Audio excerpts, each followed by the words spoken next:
الحمد لله نحمده ونستعينه ونستغفره ونؤمن به ونتوكل عليه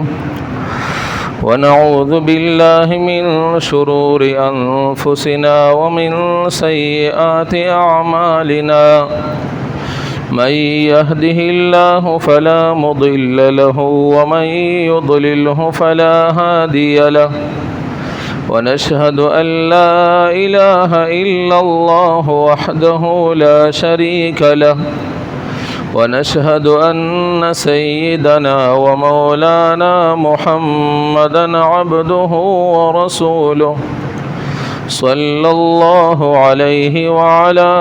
آله وأصحابه وبارك وسلم تسليما كثيرا أما بعد فأعوذ بالله من الشيطان الرجيم بسم الله الرحمن الرحيم من ذا الذي يقرض الله قرضا حسنا فيضاعفه له أضعافا كثيرة والله يقبض ويبسط وإليه ترجعون. درود شريف وين. اللهم صل على محمد وعلى آل محمد كما صليت على إبراهيم وعلى آل إبراهيم إنك حميد مجيد. اللهم بارك على محمد وعلى آل محمد كما باركت على إبراهيم وعلى آل إبراهيم إنك حميد مجيد. دما عزت مند مخي دو جمعو بندے حرام مال گٹل دے هغی ولا نقصانات دے هغی ولا وعید بیان شویو چه حرام مال گٹلو څومره نقصانات دي. نبی کریم صلی الله علیه وسلم فرمایي چې یو کسب وي ډېر لرې سفر به کړی وي اور هغی وختان بو گگر ببر وي اور د هغی شکل صورت په بخاور باندې خړ پړوي اور هغی به لسونه اوچت کړي وي یا رب اوازونه بوکوي. او نبی علیہ السلام فرمایي دی خوراک حرام وي دی اسکاک حرام وي دی لباس حرام وي الله به دی ول دعاګانې سرنګ قبولي. همدغه شان حضرت انس رضی الله تعالی عنہ ته نبی علیہ السلام فرمایلیو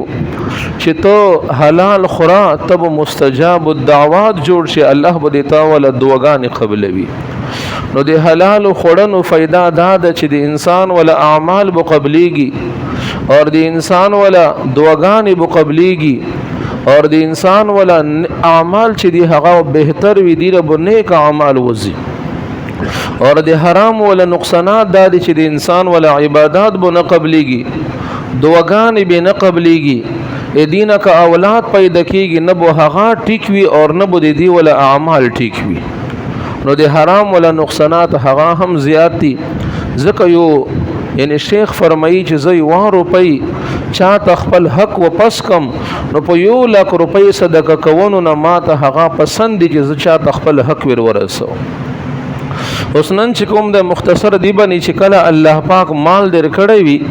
خو مال د حلالي طریقې سره چې حرامو طریقو سره د مال ګټلې وي هغه کې به د ثواب نیت نه کوي.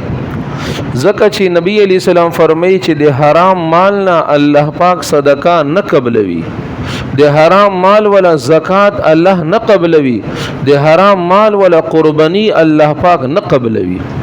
کتابونو کې دا هم لیکلي دا چې وکسان په یو غوا کې یا په یو میخي کې یا په یو اوخ کې سره شریک دي اور په دې وو کسانو کې د یو کس ولا مال حرام دی نو د شپې ګوړه قرباني چې د هغه سره خراب شوله هغه قرباني هم سره نه کیږي. چې کله چا سره شراکت کوي په اختر کې شریک باندې قرباني کوي اول هغه ګوره چې هغه څه کاروبار کوي نوکری صدا کاری صدا چې حرام خوري یا حرام ګټي د هغه سره شراکت مکوه اذان دی پر خپل یو شای واخلې بل چې د حصہ چې د هغه ونیس. نو اول خدا دا چې د حرام مال نه الله پاک صدقه نه قبلوي اور کڅوک په دین ید باندې هغه حرام خوري چې ارزه سودی اکاونټ کې پیسې جمع کوم چې ما ته سود راوځي زب هغه غریبانو ته ورکوم یا زه حرام ګټم اور د کې بوزه د غریبانو خیرخواهی کوم نو دای خپل ځان جهنم ته فټ کوي اور غریبانو ته فایده ورکوي. خپل ځان جهنم ته فیټ کوي، خپل خو حرام ګټي د هغې ګناه بدی ته میلویږي، د خپل ځان خیرخواهي فکر ورسره نشته، د غریبانو غریبي فکر ورسره دی. نو دا انسان کمکل دی او دا بیوقوف دی چې د نور غریبانو خیرخواهي ورسره شته او د ځان سوچ ورسره نشته چې زه د حرام ګټم ټیک ته، زه خو به د زیاتې پیسې د سود ولا روپۍ غریب ته ورکم، خو د ګناه چې ما وګټلو دی باندې ما ته الله پاک سره کوي. حضرت ابوبکر صدیق رضی الله تعالی عنہ ته یو غلام به مال راوړلو، هغې سره عقد کتابت شوی و، یعنی چې دمره روپۍ راوړه زه به تا آزاد کم. یو ځل خوراک وی ته راوړلو، ابوبکر صدیق رضی الله تعالی عنہ تپوس ونه کړو، وی خوړلو. هغه غلام ورته چې حضرت ما به چې مخکې خوراک راوړلو تا به تپوس کولو چې دا د کوم ځای نه راوړی دی، نو چې کله به حلالي طریقې سره و تا به هغه وخوړلو، نن خو تا د ما نه تپوس ونه کړو دا ویلې. ابوبکر صدیق رضی الله تعالی عنہ ته فرمایي چې اصل کې زه وګی ډیر او ما باندې لوګه وه، مجبوری می وه ځکه ما تپوس ونه کړو، اوس ما ته وایه تا د مال د کوم ځای نه راوړی دی. نو دې کې دوه روایتونه دي، یو دا چې مخکې زمانه جاهلیت کې، یعنی زه چې مسلمان نه وم د کفر په حالت کې ما په یو ځای کې یو دم اچولی و، یا ما چې وه هغه یې دم دی وجې نه، اور یا ما غیبنا خبره کړې وه د کهنت ولا کاهن چې غیبنا خبرې کوي چې نن بودا کېږي سبا بودا کېږي، نو ما یا چیر یو منتر یو دم اچولی خو په ناجایزې طریقې سره، اور یا ما یو د کهنت ولا خبره کړې وه خو ما ته پته نه وه هغه رښتیا سیده شوله، او نن ما ته هغې چې د هغې ولا مزدوري د هغې ولا اجرت راکړلو، نو ما هغه شی تا ته راوړلو. ابوبکر صدیق رضی الله تعالی عنہ ته فرمایي چې زه خو دې هلاک کړم. هغې نه بعد ابوبکر صدیق رضی الله تعالی عنہ شروع شولو الټۍ کولې اور خپل مرۍ ته خپل الګ ته یې ګوته نه نبستله، خو الټۍ نه کېدلې. چا ورته وویل شي اوبه وڅښه، هغې نه بعد به دې الټۍ وشي، حالانکې لږ غونې شی و چیرې څو کجورې وي، نو ډېرې اوبه یې وڅښلې اور بیا یې هغې نه بعد الګ ته ګوته نه نبستله، الټۍ یې وکړلې اور هغه الټۍ چې کله وکړې بس دا خوشحال شو. چا ورته ویل چې د لږ غونې شي دپاره تا دومره تکلیف په ځان باندې تیر کړو، وی چې که دې دې وجې نه زه مړ کېدلی ما به ځان مړ کړی وی، خو ما د حرام شی په خپلې خېټې کې نه پرېږدولو، چې ځکه نبي علیه السلام فرمایلی دي چې کومه غوښه د حرامو نه جوړه شي د هغې دپاره اور ډیر لایق دی چې هغه د جهنم په اور کې وسوځي. نو ما ځکه زر زر داره وبستله چې اسې نه دې خوراک نه د ما بدن ولا څه حصه چې د هغه زیاته نشي. همدغه شان یو ځل حضرت عمر فاروق رضی الله تعالی عنہ ته چا شودې راوړلې هغې وڅښلې، نو هغه ورته چې دا شودې د کوم ځای نه راوړې وي، چې فلانکي ځای کې د بیت المال ولا اوخانو اور هغې کسانو ما ته شودې راکړلې تا ته مې راوړلې. نو حضرت عمر فاروق رضی الله تعالی عنہ الټۍ هغه شودې چې دې ټولې الټۍ کړلې، چې د صدقې ولا مال دا خو د عام مسلمانو ولا مال دی، دا د موږ دپاره ټیک نه دی. نبی کریم صلی الله علیه وسلم یو شپه پروت و خو خوب نه ورتللو، یو بل طرف ته به ان اړولو کروټونه به بدلول آرام نه ورتللو. نو بیبي ته فرمایي چې یا رسول الله ویلې چې اصل کې نن ما یو کجوره په لیارې کې وکتله اور هغه کجوره ما وخوړله، زه سوچ کوم چې هغه کجوره چیرې د صدقې ولا نه وي، ځکه چې نبی علیه السلام اور د نبی علیہ السلام په خاندان باندې صدقه حرام او صدقه منع و، هدیه دی ورکولای شوله.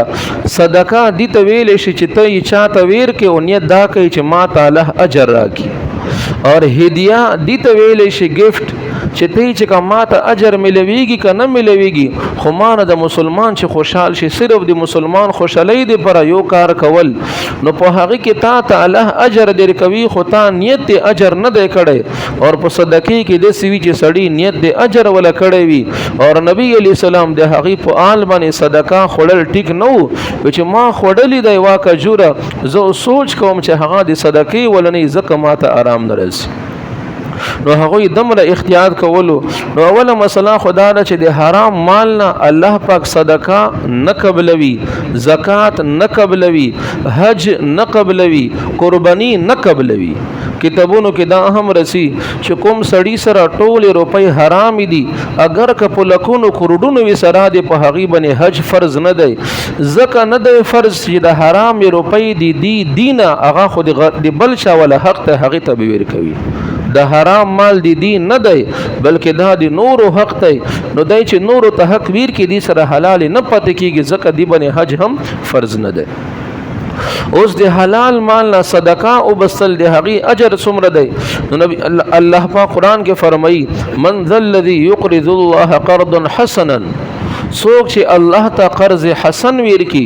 فيضاعف له اضعافا كثيره، الله بدی دې پر ادا زیات کې په څو زله زیاتېدنو سره، الله بدی دې پر ادا ډبل کې په څو یعنی ډبل کوونو سره. اور څوک بدا نه چې ز صدقه او باسم زب غریب شم، الله پاک فرمایي والله يقبض ويبسط، تنگیر وصل غریبی وصل اور مالداری وصل دا د الله په لاس کې دي. والله يقبض ويبسط واليه ترجعون، الله پاک تنگی هم راولي اور الله پاک فرخی هم راولي. نو الله پاک فرمایي څوک چې دی الله ته قرض حسن ورکوي هغه ته الله پاک دی ولا بدلا په څو یعنی سره چې دا هغه ډبل کوي دی ته به ورکوي. اور بل ځای کې الله پاک فرمایي چې کله دا آیتونه نازل شول من جاء بالحسنه فله 10 امثالها، څوک چې یوا نیکی ما ته راوړي یوا روپۍ صدقه کې هغه ته الله دیو په بدل کې لس ورکوي. نو نبی علی سلام الله ته سوال کو چې یا الله اجر لغون نور هم زیات کی. نو الله پاک ته فرمایي من ذا الذي يقرض الله، څوک چې الله ته قرض ورکوي هغه ته الله پاک زیات بدلا ورکي. نبی علیہ السلام ته فرمایي چې یا الله نور هم زیات کا. نو الله پاک ته فرمایي مثل الذين ينفقون اموالهم في سبيل الله كمثل حبه، کوم سړی چې د الله په لار کې یو روپۍ خرج کی دا داسې دا لکه دی وا دنا وکړله اور دی وی دنې نه سل دنې چې دی هغه پیدا شولې، یعنی دی یو په بدل کې الله پاک سل بدلی به ورکوي. نبی علیہ السلام بیا ته فرمایي چې یا الله نور زیاته بدلا ورکي. نو الله پاک ته فرمایي انما يوفى الصابرون اجرهم بغیر حساب، الله بو صبرناک خلق ته به حساب بدلا ورکوي، به حساب بدلا. نو الله پاک ډېر غیرتی ذات دی. الله پاک قرآن کې چې کله هم د انفاق ولا ترغیب در کوي چې د الله په لار کې خرج کا، بیا الله پاک دسه هم سره فرمایي چې اے بندا کوم مال چې ما در کړی دی په هغه کې خرچا وکا. دا د دې پر چې انسان دا سوچ ون نکي چې دا مال د ما د ما ګټل دی زی مالک یم، نه مونږ تاسو یې مالکان نه یو، صرف چوکیداران او حفاظت کوونکي یو. کني سوچ وکړه چې تاسو مکه کومه په نامې باندې دا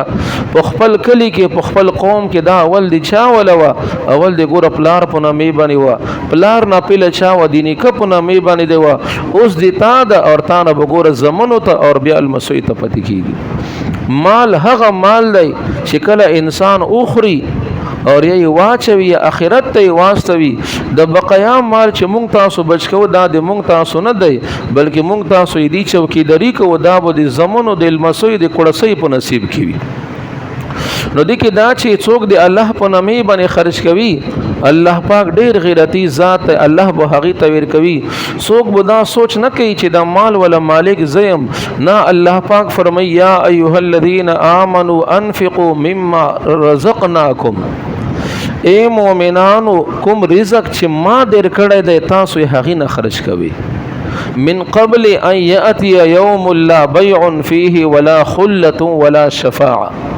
د هغې ورځې راتللو نه پیله چې نو په هغې ورځې باندې دوستي پکار رسي اور نو په هغې ورځې باندې څه سفرش پکار باندې رسي. نو د هغې ورځې نه پیله مال خرج کول. اور نبی علیہ السلام فرمایي چې د خپل ژمدون دا غنیمت وګڼه د مرګ نه پیله خپل مالداري دا غنیمت وګڼه د غریبی نه پیله پورې. اور بل د شعیب علیہ السلام قوم هغه ته شعیب علیہ السلام دا دعوت ورکولو چې تاسو د مال په حرامي طریقې سره مګټئ او د الله ولا حق پکې ور کوي. نو دغه شعیب علی السلام قوم شعیب علی السلام ته قالوا اصلاتك تأمرك ان نترك ما يعبد آباؤنا او ان نفعل في اموالنا ما نشاء. آیا تا تل منځ دایي چې موږ د خپل مال کې هغه څه نه کول غواړو چې کومه د موږ خوښوي؟ نه، مال موږ ګټلی دی او د موږ مرضي ده چې څه خوښوي هغه به کوو. دا د کفارو ولا جواب و. موږ تاسو به چې نه، مال الله را کړی دی، څرنګه چې د الله حکم یې زه په هغې طریقې سره خرج کوم. حضرت بهلول رحمت الله علی، حضرت جنید بغدادی رحمت الله علیه ته فرمایي چې د خوراک کوونو څه طریقه ده. نو جنید بغدادی رحمت الله علیه ته فرمایي چې د خوراک کوونو طریقه دا ده چې کله کینې اول بلسونه ومینځي اور سنت طریقې سره بکینی، بسم الله بو تیره کې پخی الله سره بو خوراک کوي، د خپل طرف نه بو خوراک کوي، وړي وړي مړی بو کوي، نه ډېرې وړي اور نه ډېرې غټې، دا ټولې طریقې وي ته وښودلې. نو بهلول رحمت الله علیه ته فرمایي چې ته خو بزرګي کې مشهور یې چې دا لوی بزرګ دی، تا ته خو دا هم نه ده زده چې روټۍ به څرنګه خوري، د الله رزق به څرنګه خوري. نو جنید بغدادي رحمت الله علیه ته فرمایي چې ما ته وخیا د الله رزق خوړنو طریقه څه ده. نو بهلول رحمت الله علیه عجیبه جواب ورکوي، ورته چې د بسم الله تیرول بعد کې خبره ده، خپل طرف نه خوړل بعد کې خبره ده، وړي وړي مړی کول دا بعد کې خبره ده. په ټولو کې اول دا وګوره چې ته څه خوري، دا حلال دي که دا حرام دي. ځکه چې ته حرام مال مخته ته پروت دی، بسم الله نه توی ته شروع شه ټول سوره یاسین اول تیر کا، الف لام میم نه ونیسه والناس پورې ټول قرآن ور باندې تیر کا، هغې نه بعد خوراک شروع کا تا دې پر بیان دی حلال. نو د خوراک نه پیله دا سوچ کول چې دا حلال دی او که دا حرام دی. نو دی کې دا چې د الله په لار کې انفاق خرچا کول د هغې ولا په دنیا کې بدلا څرنګه ملويږي. نو د مسلم شریف حدیث دی، حضرت عجیبه غونې حدیث دی، خاص کر هغه خلک چې هغه کاروبار کوي، په کار د چې وا حصہ هغه د خپل کاروبار چې کومه ګټه کوي هغې کې د الله په نامې باندې مقرره کړي. کوم سړی چې تنخواه اخلي خپل تنخواه ولا یوه حصہ د الله په نامې باندې مقرره کی. حضرت ابو هريره رضی الله تعالی عنہ فرمایي چې یو کس په ځنګل کې، ابو هريره فرمایي چې نبی علی سلام فرمایل چې یو کس په ځنګل کې روان و اور اچانک आवाज واوریدل، پاسه د وریځ نه پاسه وریځ کې आवाज وشولو چې د فلانکی ولا پټای پڼه کا. یہ چې اچانک د وریځ سره را جمع شولې اور باران په دې ځنګل کې په یو سخت ځمکې باندې وشولو اور هغه اوبه په یوې نلۍ کې جمع شولې. نو هغه اوبه روانې شولې، زه په اوبو پسې ورسته روان شول اور ما چې کله هغه اوبه وکتلې نو یو سړی پټي ته وی روانې دي اور هغې پټي کې یو سړی ولاړ دی، بیلچای په لاس کې د اوبه یو بل طرف ته اړوي. ما د هغې نه تپوس وکړ چې ته څوک یې، تا څه نه ما ده؟ چې ما ولا فلانکی نه ما ده، یا چې کوم اواز ما پاسه په وریځو کې اورېدله و هغه نه ما د دې وله وه، چې ما ته هغه یی چې تا د ما نه مې تپوس ویلې وکړلو، چې ما ورته و چې داسې داسې ما په وریځو کې د تا اواز واورېدلو، په دې علاقې کې باران نه و، صرف باران وشو، د تا پټي د پاره باران وشولو، ته کوم عمل کوي؟ او ورته چې دی پټي نه ما د پر څومره ګټه راوخیږي، زه هغه 3 حصې کوم، یوه حصہ د الله په نامې باندې غریبانو ته ورکوم اور بله حصہ خپل بال بچ باندې خورم اور بله حصہ هغه په دې پټي باندې واپس لګوم. نو الله پاک دې ما دې پر همدغه شان غیبانه بندوبست کوي. نو چې څومره مونږ تاسو ګټو که تنخواوي که کاروبار وي، هغې کې لږونې حصہ د الله په نامې باندې ته مقرره که، بیا ته وګوره چې تا ته الله برکت پکې اچوي که نه اچوي. کنې ګوره څومره تنخوادار دي چې میاشته پوره کېږي هغې بیا قرضدار اخیستې وي، حالانکې تنخوا به ډېره وي خو برکت پکې نشته دی. نو برکت خو رسېږي صدقې د وجې نه. نبي علیه السلام قسم خوري، حضرت عبدالرحمن بن عوف اور حضرت یو بل صحابي د حضرت ابو کبشه دغه وړو صحابهونو روایت دی نبی علی سلام قسم خوري چې د صدقې د وجنه د چا ول مال کمیږي نه دا قسم خورل دی نو چې مال اول الحلالي طریقې سره ګټل او بیا د وس مطابق په دې کې صدقې هم وبسل خو د الله په نامه باندې بخښای ور کوي ځکه الله پاک فرمایي یا ایها الذين آمنوا انفقوا من طيبات ما كسبتم ومما اخرجنا لكم من الارض ولا تيمموا الخبيث منه تنفقون ولستم باخذيه الا ان تغمضوا فيه اے مؤمنانو د الله په نامه باندې هغه شای مې ور کوي چې تا ته څوک دیر کوي ته د هغه اخستنو ته تیار نه وي دسه شاید الله په نامه باندې مویر کوا کداغه شیطان ته څوک دیر کې ته اخستنو ته تیار نه ها ته به د شرم دی وجنا چشم پوشي دی وجنا وا بخلی خزره به د نغوړي چې ځان دی پر نه پسند کوي هغه شاید الله په نامه باندې مویر کوا اور بل بهترین مال ور کول نو د اختر قربانی روان دي دا د دې پر وشو چې یو خو په دې کې کولاو زله سره قربانی اخستل اور قربانی کې خشه اخستل دا بونی چې کوم عیب جنوي اول واخل بیا بعد کې تپوسونه کوي خو اول نه عیب جن شای اخلمه چې د هغه غخونه پورا نوي یک بل څه عیب خو هغه مغه ما اخله اور بل د څه کس نه اخله چې هغه د تاپ جنگلی وي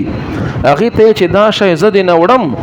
ټیک ته ما وکتل خو ما ته دمره تجربه نشته ده کدی کې بیا هم څه عیب راوتل زبیتا ته بیا هم واپس کوم کله کله هغه ځکه یو حالت چې کور تراوړي دی هغه ول حالت بدل وي یا اول نه ځان سره تجربه کار کسان بیا چې هغه په دې شیانو باندې پوي وي خو بهتر مال چې هغه ور کول پکار دی الله د عمل کولو توفیق را نصیب سبحانك اللهم وبحمدك اشهد ان لا اله الا انت استغفرك